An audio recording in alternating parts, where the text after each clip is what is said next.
but the chance to see gels or centrifuge, vortex machines, things along those lines. Following the lab visits, this is an opportunity for the students and the mentors to really start to engage in a conversation about the research that's being done in the lab.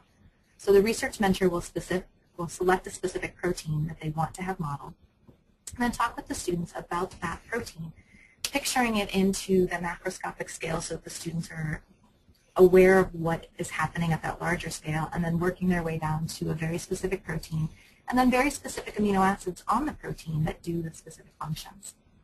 So the students are challenged to write an abstract, and we tell them it has to be around 200 to 250 words. This is often a struggle to communicate those detailed concepts within that short period of time.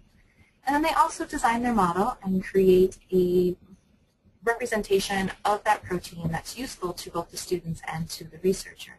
So you can see in this bottom picture here is an example of students looking at their model and pointing out different features.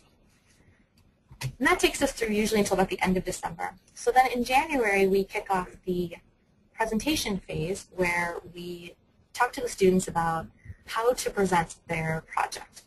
And we explain the process as kind of like telling a story, and that their job is to communicate that story in two different formats. We have them do a poster presentation as well as oral presentations.